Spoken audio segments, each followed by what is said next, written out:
నమస్కారం. టీజీ5 న్యూస్ వార్తలకు స్వాగతం. ముందుగా వార్తల్లోని ముఖ్యాంశాలు. అజిత్ పవార్ మృతికి ఏపీ కేబినెట్ సంతాపం. భేటీ ప్రారంభంలో పవార్ మరణాన్ని ప్రస్తావించిన సీఎం చంద్రబాబు సంతాపం తెలిపిన మంత్రిమండలి కేబినెట్లో సంతాప తీర్మానం.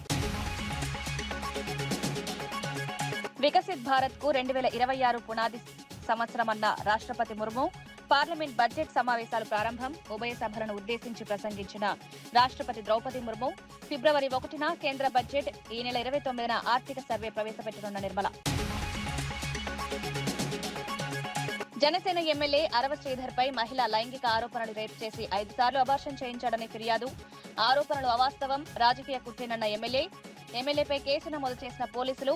దర్యాప్తు విషయంపై స్పందించిన ఏపీ మహిళా కమిషన్. భీమవరం వైసీపీ నేతలతో వైఎస్ జగన్ కీలక సమావేశం. పార్టీ బలోపేతంపై భీమవరం నేతలకు జగన్ దిశానిర్దేశం. రాబోయే ఎన్నికల వ్యూహాలపై వైఎస్ జగన్ చర్చలు. భీమవరం రాజకీయాల్లో వైసీపీకి కొత్త ఉత్సాహం. మేడారం జాతర ఏర్పాట్లపై మంత్రి సీతక్క పరిశీలన. భక్తుల భద్రతకి అత్యంత ప్రాధాన్యమన్న మంత్రి. అన్ని శాఖల సమన్వయంతో జాతర నిర్వహణ, సాంప్రదాయాలు కాపాడుతూ జాతర ఘన నిర్వహణ. భీమవరం అసెంబ్లీ నియోజకవర్గానికి చెందిన వైసీపీ ప్రజాప్రతినిధులు, నాయకులు, కార్యకర్తలతో మాజీ సీఎం వైఎస్ జగన్ సమావేశమయ్యారు. ఈ సమావేశంలో స్థానిక రాజకీయ పరిస్థితులు, పార్టీ బలోపేతం, రాబోయే ఎన్నికల వ్యూహాలపై విస్తృతంగా చర్చ జరిగింది. భీమవరం వైసీపీ ఇన్ఛార్జ్ చినమిల్లి వెంకట్రాయుడుతో పాటు పలువురు కీలక నేతలు సమావేశంలో పాల్గొన్నారు. పార్టీ శ్రేణుల్లో ఉత్సాహం నింపేలా జగన్ సూచనలిచ్చారు. గత ప్రభుత్వ హయాంలో అమలు చేసిన సంక్షేమ పథకాలను ప్రజల్లో మరింతగా తీసుకువెళ్లాలని, కూటమి ప్రభుత్వ వైఫల్యాలను ఎండగట్టాలని సూచించారు. కార్యకర్తలు ప్రజలతో నిరంతరం అనుసంధానంలో ఉండాలని, పార్టీ సిద్ధాంతాలను క్షేత్రస్థాయిలో బలంగా నిలబెట్టాలన్నారు. ఈ సమావేశం భీమవరం రాజకీయాల్లో వైసీపీకి కొత్త ఉత్సాహం తీసుకొచ్చిందని పార్టీ నేతలు అభిప్రాయపడుతున్నారు.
మహారాష్ట్ర ఉప ముఖ్యమంత్రి అజిత్ పవార్ విమాన ప్రమాదంలో మృతి చెందడంపై ఆంధ్రప్రదేశ్ కేబినెట్ తీవ్ర దిగ్భ్రాంతి వ్యక్తం చేసింది. కేబినెట్ సమావేశం ప్రారంభంలో ముఖ్యమంత్రి చంద్రబాబు ఈ విషాద ఘటనను ప్రస్తావిస్తూ సంతాపం తెలిపారు. అజిత్ పవార్ తో తనకున్న పరిచయాన్ని గుర్తు చేసుకున్న సీఎం ఆయన మరణం మహారాష్ట్ర రాజకీయాలకు తీరని లోటని వ్యాఖ్యానించారు. ముంబై నుంచి బారామతి వెళ్తుండగా జరిగిన ఈ ప్రమాదంలో అజిత్ పవార్ తో పాటు మరో 5గురు మృతి చెందడంపై కేబినెట్ సభ్యులు విచారం వ్యక్తం చేశారు. మృతుల కుటుంబాలకు ప్రగాఢ సానుభూతి తెలుపుతూ ఏపీ కేబినెట్ ప్రత్యేక తీర్మానం చేసింది. రాజకీయాలకు అతీతంగా ఈ విషాద ఘటన దేశవ్యాప్తంగా కలకలం రేపిందని, ప్రజాస్వామ్య వ్యవస్థకు ఇది బాధాకర ఘట్టమని పలువురు నేతలు అభిప్రాయపడ్డారు.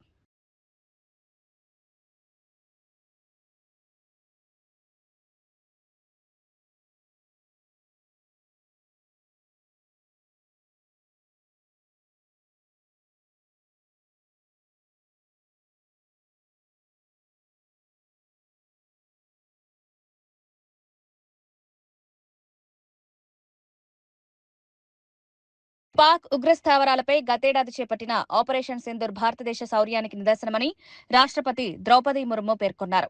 బడ్జెట్ సమావేశాల సందర్భంగా పార్లమెంట్నుద్దేశించి ఆమె ప్రసంగిస్తూ ఉగ్రవాదానికి గట్టి సమాధానం ఇవ్వగల సామర్థ్యం భారత్కుందని ఈ ఆపరేషన్ స్పష్టంగా చూపిందన్నారు. 2025 నాటికి దేశ రక్షణ ఉత్పత్తి 1.5 లక్షల కోట్లను దాటిందని, ఆయుధ ఎగుమతులు 23,000 కోట్లకు పైగా నమోదయ్యాయని వివరించారు. మేక్ ఇన్ ఇండియా కార్యక్రమం ద్వారా భారత రక్షణ రంగం ప్రపంచ స్థాయిలో విశ్వసనీయత సాధించిందని అన్నారు.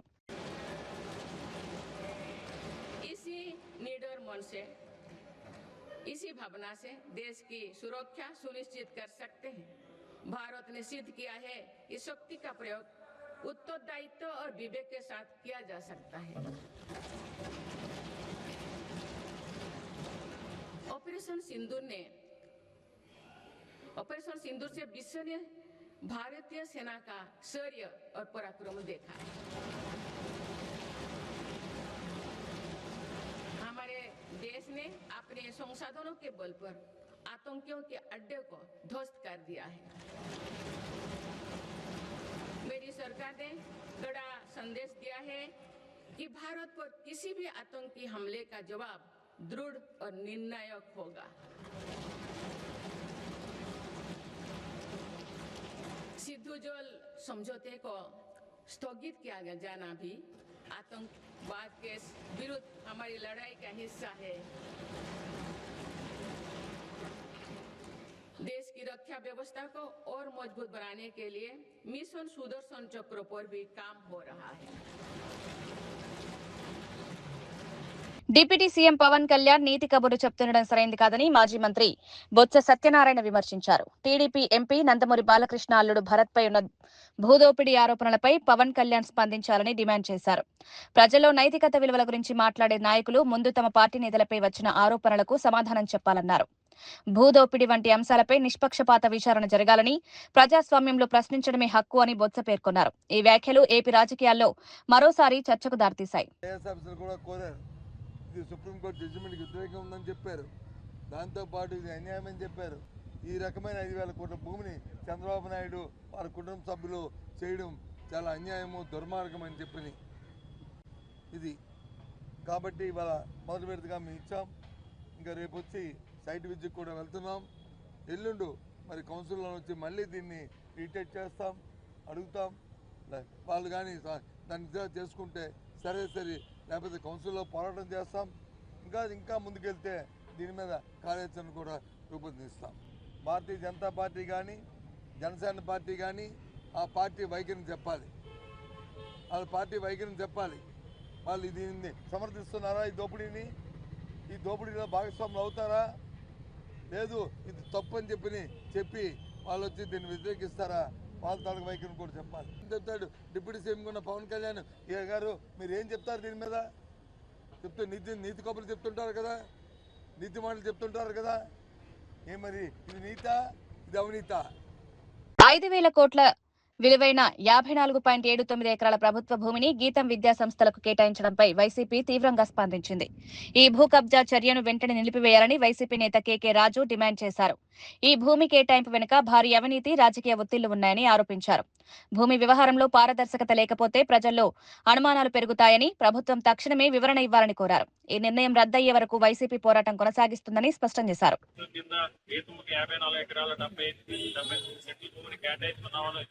జీవీఎంసీ అధికారులు పెట్టారు. ఎజెండా అంశం నుంచి దాన్ని తొలగించాలని ఈరోజు కార్పొరేటర్స్ అందరూ కూడా పెద్దలు బొత్స సత్యనారాయణ గారు, శాసన మండలి సభ్యులు మొదలు రవిబాబు గారు, వీళ్ళందరి ఆధ్వర్యంలోనూ కూడా ఈరోజు కమిషనర్ గారికి, మేయర్ గారికి, అదేవిధంగా రాష్ట్ర ప్రిన్సిపల్ సంబంధిత శాఖ ప్రిన్సిపల్ సెక్రటరీ గారికి కూడా ఈ రోజు ఒక లేఖ రాయటం జరిగింది. ఆ లేఖని స్వయంగా మా కార్పొరేటర్స్, కమిషనర్ గారికి, మేయర్ గారికి కూడా ఇవ్వడం జరిగింది.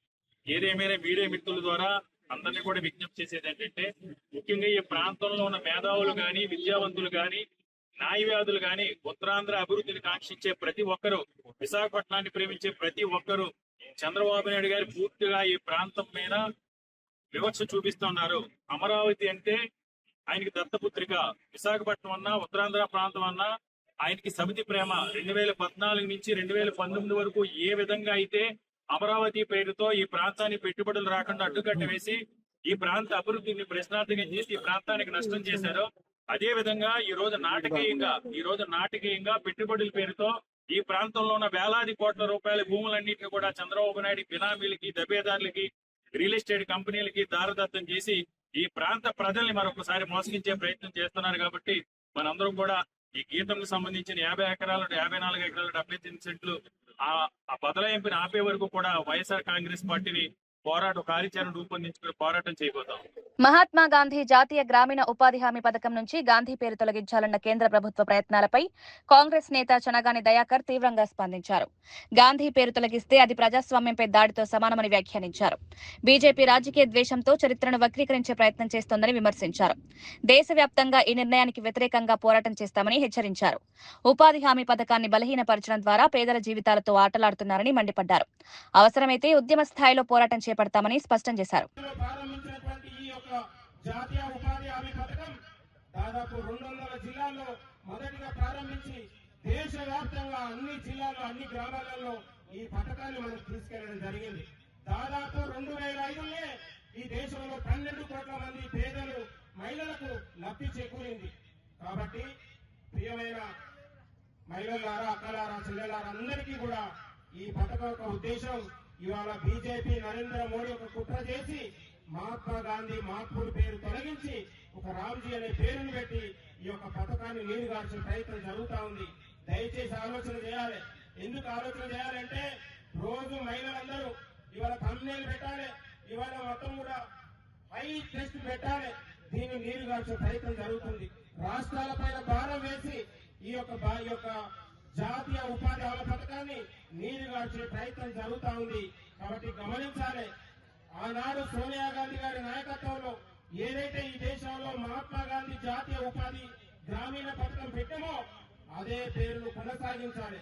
మహాత్ముడి పేరును తొలగిస్తే, ఈ పథకాన్ని నీరుగారిస్తే ఈ దేశంలో ఉన్నటువంటి మహిళలు, వృద్ధులు, వితంతులు ఒక్కటే ఏకతాటిగా లక్షలాది మంది ఒకటై ఈ బీజేపీ కేంద్ర ప్రభుత్వం పైన పెద్ద ఎత్తున మనందరం కూడా పోరాడాలని మీ అందరికీ చేతులు జోడించి నమస్కారం చేస్తూ మహాత్మా గాంధీ పేరును ఎట్టి పరిస్థితుల్లో జాతీయ ఉపాధి హామీ పథకం పైన ఇవాళ తీసివేస్తే మాత్రం ఇవాళ తెలంగాణతో పాటు దేశవ్యాప్తంగా మహిళలందరం కూడా పెద్ద ఎత్తున మనం పోరాడాలని మీ అందరికీ చేతులు జోడించి నమస్కారం తెలియజేస్తాను. జనసేన ఎమ్మెల్యే అరవ శ్రీధర్ కు సంబంధించిన మరో వీడియో విడుదల కావడంతో రాజకీయ వర్గాల్లో కలకలం రేగింది. బాధిత మహిళ విడుదల చేసిన వీడియోలో టీడీపీ నేత ముక్కా రూపానందరెడ్డితో జరిగిన సమావేశ దృశ్యాలు ఉన్నట్లు చెప్తున్నారు. ఈ వీడియో ఆధారంగా కేసును ప్రభావితం చేయడానికి ప్రయత్నాలు జరుగుతున్నాయన్న ఆరోపణలు వెల్లువెత్తుతున్నాయి. మరోవైపు అధికార పార్టీ నేతలు ఈ వీడియోల వెనుక రాజకీయ కుట్ర ఉందని ఆరోపిస్తున్నారు. ఈ వ్యవహారం మహిళా భద్రత, అధికార దుర్వినియోగంపై తీవ్ర చర్చకు దారితీసింది. ఈ కేసు రాష్ట్ర రాజకీయాల్లో కీలక మలుపు తీసుకునే అవకాశం ఉందని విశ్లేషకులు భావిస్తున్నారు.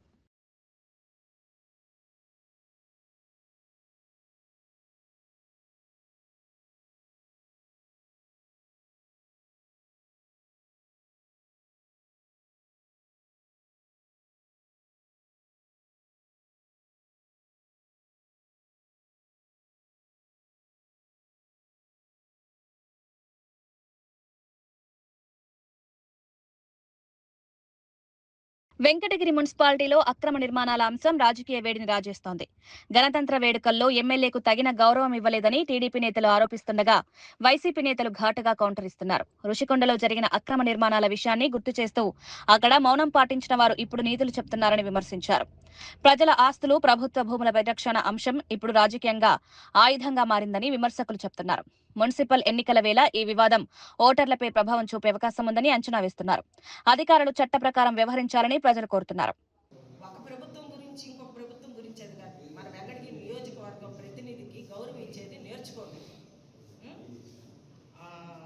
కాలేజీ ఫీజు రియంబర్స్మెంట్స్లు వైసీపీ వాళ్ళు ముందు చేరిన పిల్లలకి ముగిచ్చేసేసారు. ఆ రోజు ప్రభుత్వం వచ్చిన రోజు నుంచి ఆ ముందు పిల్లలకి ఇచ్చారు. అట్లా కాదు. చంద్రబాబు నాయుడు మన సీఎం గారు ప్రతి ఒక్కరికి మనము మన పథకాలు కానీ మన ఫీజు రియంబర్స్మెంట్ కానీ ప్రతి ఒక్కరికి పంపించినాం. ఎవరో ఎందుకు మా పిల్లలకే జగన్ ప్రభుత్వం వచ్చిన ముందు సంవత్సరం కాలేజీలో చేరిస్తే రాలేదు. ఆ వైసీపీ ప్రభుత్వం సంతకం పెట్టిన రోజు నుంచి ఆ రోజు చేరిన నుంచే వచ్చినాయి. మరి ఈరోజు సీఎం సంతకం పెట్టిన వైసీపీ ప్రభుత్వం కాదు, ఏ ప్రభుత్వం కాదు, ప్రతి ఒక్క ప్రభుత్వంలో ఉన్న పిల్లల భవిష్యత్తును చూస్తున్నారు, అభివృద్ధి చూస్తున్నారు. మీరు అవన్నీ చూడట్లేదు. అభివృద్ధి గురించి మీరు చెప్తున్నారు. 9వ వార్డులో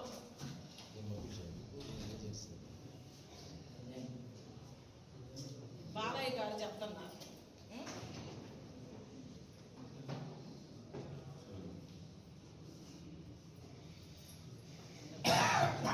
జనసేన ఎమ్మెల్యే అరవ శ్రీధర్ తనపై అత్యాచారం చేశాడంటూ బాధిత మహిళ వీణా చేసిన ఆరోపణలు సంచలనం సృష్టించాయి. కారులో అజ్ఞాత ప్రదేశానికి తీసుకువెళ్లి తనపై లైంగిక దాడి చేశాడని ఆమె ఆరోపించారు. కొంతకాలంగా న్యూడ్ వీడియోలు పంపాలని వేధించారని, అంగీకరించకపోవడంతో బెదిరింపులకు పాల్పడ్డారని తెలిపారు. ఈ ఆరోపణలపై వెంటనే కేసు నమోదు చేసి కఠిన చర్యలు తీసుకోవాలని మహిళా సంఘాలు డిమాండ్ చేస్తున్నాయి. రాజకీయంగా ప్రభావవంతమైన వ్యక్తులపై ఆరోపణలు వచ్చినప్పుడు చట్టం సమానంగా పనిచేయాలని డిమాండ్ పెరుగుతోంది. ఈ కేసు రాష్ట్ర రాజకీయాలను తీవ్రంగా కుదిపివేస్తోంది. వీడియో కాల్స్ కూడా నాకు కంఫర్టబుల్ కాదు అనేసి చెప్పాను అనమాట. న్యూడ్స్ పంపించమని ఒక 3-4 డేస్ అడిగారు. బాగా నేను పంపను అనేసరికి కొంచెం బెదిరించడం లాంటివి చేశారనమాట. ఓకే న్యూడ్స్ పంపొద్దు, నేను నీతో మాట్లాడాలి, నన్ను పర్సన్గా మీట్ అవ్వు, ఇన్ పర్సన్లో మీట్ అవ్వు అని చెప్పేసి అన్నారు. ఆ తర్వాత కొంచెం ఆయన అధికారం చూపించడం లైక్ నేను రైల్వే కోడూరు ఎమ్మెల్యేని, నా కోడూరు ఇది ప్రస్తుతానికి, నువ్వు ఇక్కడే జాబ్ చేస్తున్నావు, నీ ట్రాన్స్ఫర్ కూడా నా చేతిలోనే ఉంటుంది, నీ ప్రమోషన్స్ కూడా నా చేతిలోనే ఉంటుంది అని ఈ టైప్ ఆఫ్ మాటలు మాట్లాడడం స్టార్ట్ చేశారనమాట. నాకు అర్థమైంది, సార్ మీరు ఎంత చెప్పినా సరే నేనైతే కలవడం జరగదు అనేసి నేను చెప్పాను. ఫోన్ కాల్స్లో మెసేజెస్లో చెప్పడం అర్థం కావట్లేదేమో అని చెప్పేసి నేను కలుస్తాను, జూలై 9th కలిసాను. For the first time July 9th కలిసాను. ఆయన షెడ్యూల్ అంతా అయిపోయిన తర్వాత నైట్ 8 o'clock అలాగా వచ్చి నన్ను పిక్ చేసుకున్నారు. మా ఇంటి దగ్గర పిక్ చేసుకుని తీసుకెళ్లారు. రాజంపేట టు బాక్రాపేట మధ్యలో ఒక డార్క్ విలేజో మరి ప్లేసో నాకు ఐడియా లేదు, అక్కడ ఆపారనమాట. ఆపిన తర్వాత నేను ఎందుకు ఆపారండి అంటే, ఎందుకు నువ్వు నాతో సరిగా ఉండట్లేదు, ఎందుకు నేను అడిగినవన్నీ చేయట్లేదు అని చెప్పేసి కాన్వర్సేషన్ స్టార్ట్ చేశారు. సో ఆయన సెక్షువల్ సాటిస్ఫాక్షన్ కావాలి నాకు నీతో అనేసి అన్నారనమాట. లేదు సార్ నేను అవన్నీ చేయను అనేసి చెప్పేసరికి ఆయన నా బాడీ పార్ట్స్ టచ్ చేయడానికి ట్రై చేస్తూ నన్ను ఫోర్స్ చేయడానికి ట్రై చేశారు. కార్ డోర్ ఓపెన్ చేసేలాగా నా జుట్టు పట్టుకొని ఇలా లాగారు. నా ఫ్రంట్ సీట్, నేను ఫ్రంట్ సీట్లో కూర్చున్నాను. రెక్లైనర్గా బెండ్ చేసేసి నా మీదకి వచ్చేసి నేను అరవబోయాను, ప్లస్ చేతులు ఇలా పట్టేసుకున్నారు. 2 చేతులు ఆయన ఒక చేతితో ఇలా పట్టుకున్నారు, కొట్టారు. ఫోర్స్ఫుల్లీ నా ప్యాంట్ అది తీసేసి he force himself on to me for the first time. అయిపోయిన తర్వాత నేను భయపడిపోయి నేను వెనక్కి వెళ్ళిపోయినా. రాష్ట్రంలో మున్సిపల్ ఎన్నికల నామినేషన్ల స్వీకరణ ప్రారంభమవడంతో ఎన్నికల సందడి మొదలైంది. అభ్యర్థులు పెద్ద సంఖ్యలో నామినేషన్ కేంద్రాలకు చేరుకుంటున్నారు. ఈ నెల 30 వరకు నామినేషన్లు స్వీకరించనుండగా ఫిబ్రవరి 3 వరకు ఉపసంహరణ గడువు ఉంది. మొత్తం 7 కార్పొరేషన్లు, 116 మున్సిపాలిటీలకు ఫిబ్రవరి 11న పోలింగ్ జరగనుంది. 13న ఫలితాలు ప్రకటించనున్నారు. స్థానిక సమస్యలు, అభివృద్ధి హామీలు ప్రచారంలో కీలకంగా మారనున్నాయి.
ఎవరైనా అలా అంటే అలో లేదు, అలో అంటే తీసుకోండి. మనకి మమ్మల్ని అనకుండా అనద్దు కదా. అంటే పిఆర్ఓ అంటే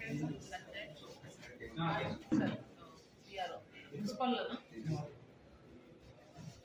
టీహెచ్ అంటే మేము కూడా తీసుకుని సార్, ఇబ్బంది ఏం లేదు.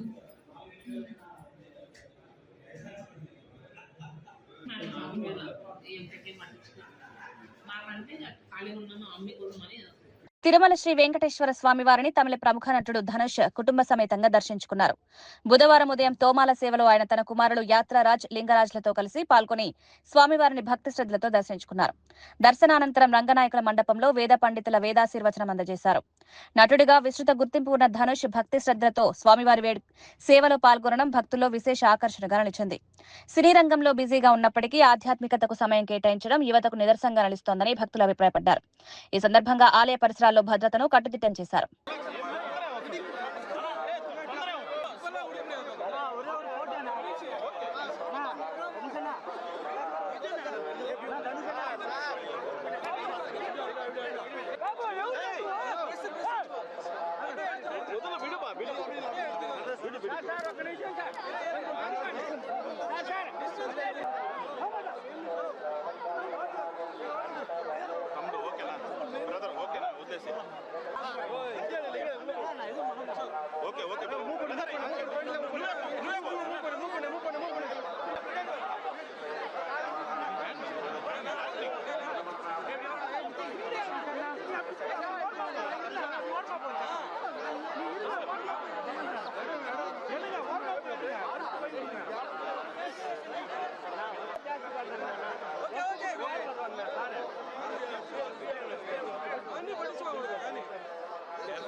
మేడారం సమ్మక్క సారలమ్మ జాతర ప్రారంభమైన నేపథ్యంలో ఏర్పాట్లను మంత్రి సీతక్క పరిశీలించారు.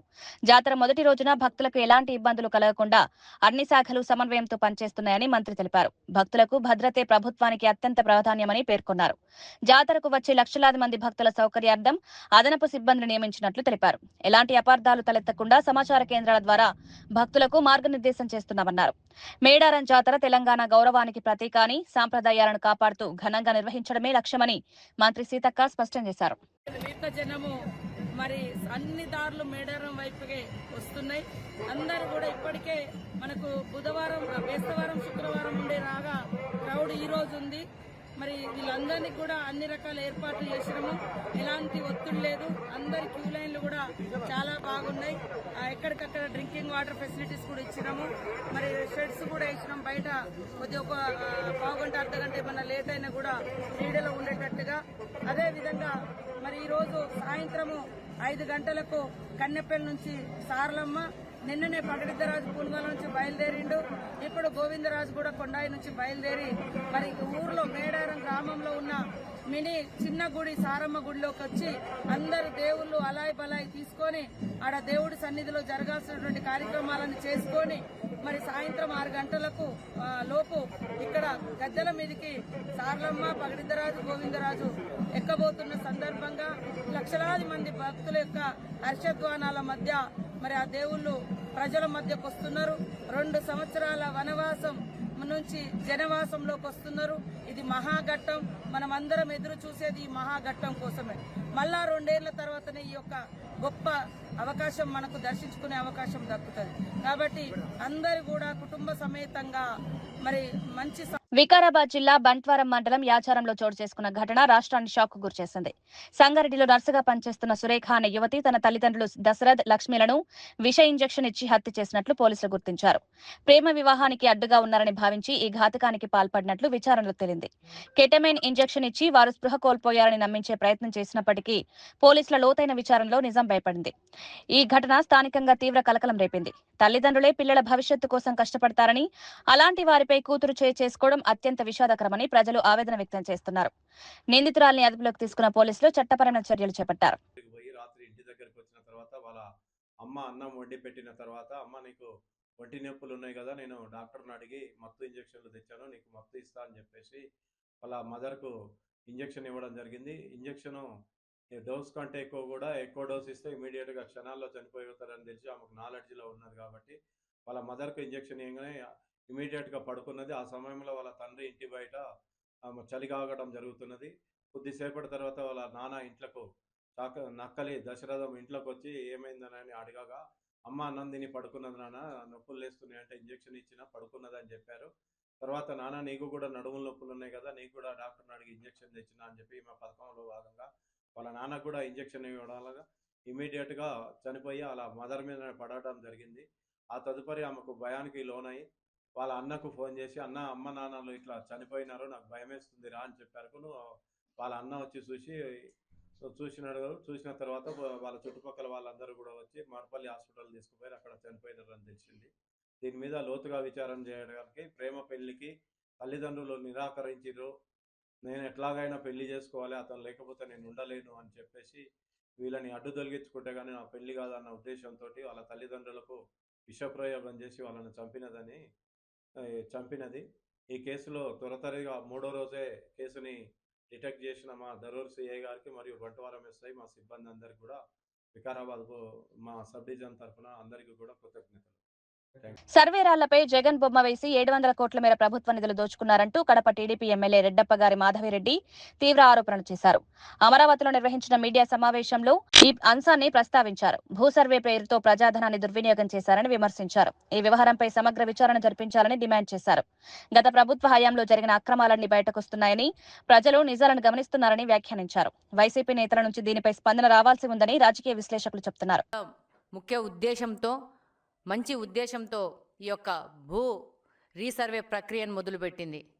ఈరోజు చూస్తే ఆ రోజే తెలుగుదేశం పార్టీ అధికారంలో ఉన్నప్పుడే జగ్గయ్యపేటలోని తక్కెళ్లపాడులో భూ రీసర్వే పేరు మీద ఒక పైలట్ ప్రోగ్రాం మొదలుపెట్టి ఆ రోజు కంటిన్యూస్ ఆపరేటింగ్ రెఫరెన్స్ స్టేషన్స్ ద్వారా భూములు రీసర్వే చేసే విధంగా జీవో నెంబర్ 1348ను 2018 సెప్టెంబర్ 25వ తేదీనే తెలుగుదేశం పార్టీ జారీ చేసింది.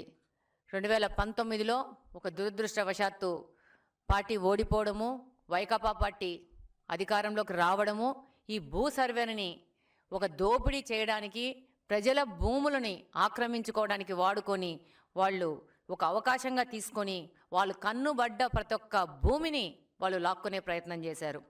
ఈరోజు ఈ భూ సర్వేల వివాదాలు సృష్టించి, ఈ భూ సర్వేతో రీసర్వే పేరుతో ప్రజల మధ్యన వివాదాలు సృష్టించి న్యాయపరంగా సాయం దక్కకోకుండా వైసీపీ నాయకులు 2 రకాల పద్ధతులను ఈరోజు చేశారు. మీరు చూస్తే రీసర్వే పేరుతో దాదాపు రాష్ట్రంలోని చాలా భూముల్ని 22A జాబితాలో చేర్చడము, ఆ తర్వాత ఆ భూ వివాదాలు పరిష్కారం కాకుండా ప్రజలు అల్లకొల్లోలం పడితే మీకు క్లియర్ టైటిల్స్ ఇస్తామని చెప్పేసేసి భూ వివాదాలు పరిష్కరిస్తామని చెప్పి ఈ యొక్క ల్యాండ్ టైటిల్ యాక్ట్ని 2023 అక్టోబర్ 31న ప్రకటించడం జరిగింది. ఈ ల్యాండ్ టైటిల్ యాక్ట్లో ఆంధ్రప్రదేశ్లోని ప్రతి ఒక్క వ్యక్తికి తెలుసు ఈ ల్యాండ్ టైటిల్ యాక్ట్ ఏ విధంగా వాళ్ళ యొక్క స్వేచ్ఛను హరిస్తూ వాళ్ళ ఆస్తులను ఆక్రమించుకోవడానికి ఈ యొక్క ల్యాండ్ టైటిల్ యాక్ట్ తీసుకొచ్చినారనేది.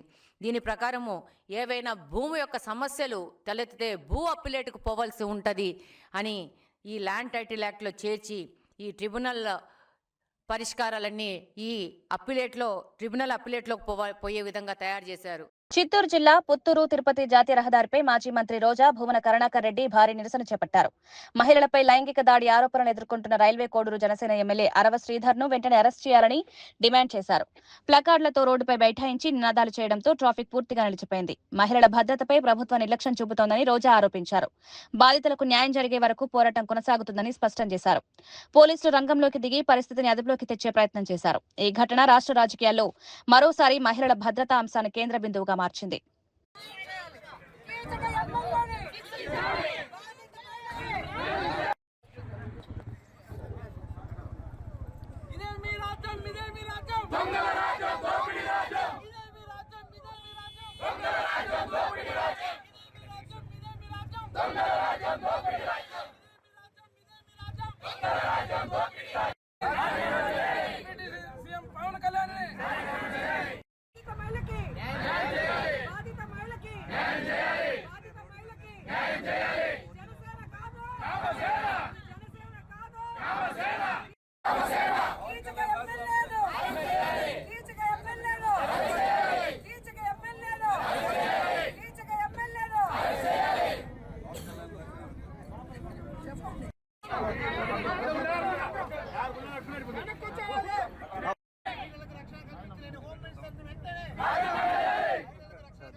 వార్తలు ముగించే ముందు ముఖ్యాంశాలు మరోసారి.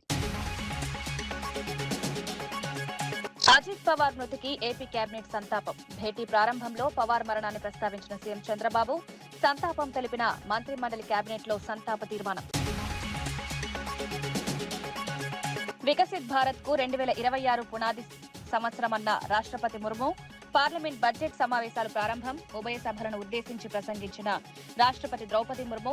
ఫిబ్రవరి 1న కేంద్ర బడ్జెట్, ఈ నెల 29న ఆర్థిక సర్వే ప్రవేశపెట్టనున్న నిర్మల. జనసేన ఎమ్మెల్యే అరవ శ్రీధర్ పై మహిళ లైంగిక ఆరోపణలు రేపు చేసి 5 సార్లు అబార్షన్ చేయించాడని ఫిర్యాదు. ఆరోపణలు అవాస్తవం, రాజకీయ కుట్రేనన్న ఎమ్మెల్యేపై కేసు నమోదు చేసిన పోలీసులు. దర్యాప్తు విషయంపై స్పందించిన ఏపీ మహిళా కమిషన్. భీమవరం వైసీపీ నేతలతో వైఎస్ జగన్ కీలక సమావేశం. పార్టీ బలోపేతంపై భీమవరం నేతలకు జగన్ దిశానిర్దేశం. రాబోయే ఎన్నికల వ్యూహాలపై వైఎస్ జగన్ చర్చలు. భీమవరం రాజకీయాల్లో వైసీపీకి కొత్త ఉత్సాహం. మేడారం జాతర ఏర్పాట్లపై మంత్రి సీతక్క పరిశీలన. భక్తుల భద్రతకి అత్యంత ప్రాధాన్యమన్న మంత్రి. అన్ని శాఖల సమన్వయంతో జాతర నిర్వహణ. సాంప్రదాయాలు కాపాడుతూ జాతర ఘన నిర్వహణ. ఇవి ఈనాటి వార్తా విశేషాలు. మరో బులెటిన్లో మళ్ళీ కలుద్దాం. నమస్కారం.